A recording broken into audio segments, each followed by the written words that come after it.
বন্ধুরা, আমাদের 64 জেলা ভ্রমণের একটি অংশ বান্দরবন জেলা ট্যুর করব। তো প্রতিমধ্যে আমরা চট্টগ্রাম স্টে করছি আজকে রাত্রে। তো আমরা এখন চট্টগ্রাম জেলা শহরের প্রাণকেন্দ্রে কুটুম্ব বাড়ি, ওখানে আমরা খেতে বসেছি। চট্টগ্রাম এসে ঐতিহ্যবাহী মেজবানি যে খাবারটা আমরা খাবো, খাবারটা খেয়ে আমরা আপনাদেরকে জানাবো কেমন হলো, স্বাদে গুণে কেমন।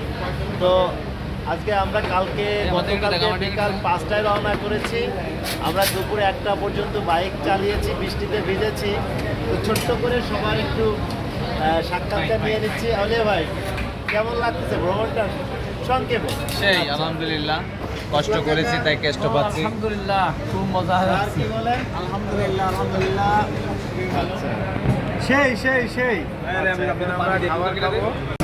স্যার, আপনার সেই চট্টগ্রাম ঐতিহ্যবাহী খাবার কেমন লাগছে খেয়ে? আলহামদুলিল্লাহ। কাকা বাবা কি আর কব, ওই যে কাঁচা লঙ্কা একদম। আউলিয়া ভাই, স্বাদে গুণে কেমন? আলহামদুলিল্লাহ। স্যার, আমরা দুজন এই পাশে আছি। স্যার বলেন, ঐতিহ্যবাহী মেজবানি খাবারটা কেমন লাগছে স্যার?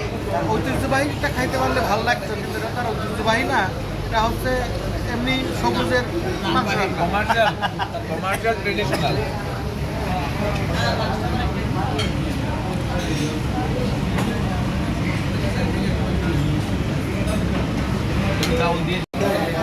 আমাদের দুজন ভ্রমণ যোদ্ধা একটু বাইরে গিয়েছিলেন, তো তারা এখন চলে এসেছেন। তারা বাম হাতে ভাত খাচ্ছেন, এই ভাইয়া, কি অবস্থা? মেজবানি খাবার কেমন চলছে? হ্যাঁ, আপনি কুষ্টিয়া থেকে খেয়েছেন, চট্টগ্রাম থেকে খান, অনেক ভালো লাগবে। ও আচ্ছা আচ্ছা ভাইয়া, মানে টোটালি কালকের থেকে বলতে ভ্রমণটা কেমন লাগতেছে, সফরটা কেমন লাগতেছে? ভালো লাগছে, কিন্তু বৃষ্টির আবহাওয়া আমাদের অনুকূলে নয়, ঘুমের ঘাটতি রয়েছে। তো সবাই দোয়া করবেন। আজকে আমরা খাবার শেষে হোটেলে যেয়ে একটু আড্ডা দিব। আড্ডা দিয়ে আমাদের যে চোখের যে জমাট যে ভাবটা আমরা দূর করে ফেলবো। সবাই দোয়া করবেন। আর কালকে বগালেক এবং কেও গার্ডেনের উদ্দেশ্যে রওনা করতেছি। সবাই দোয়া করবেন। আল্লাহ হাফেজ।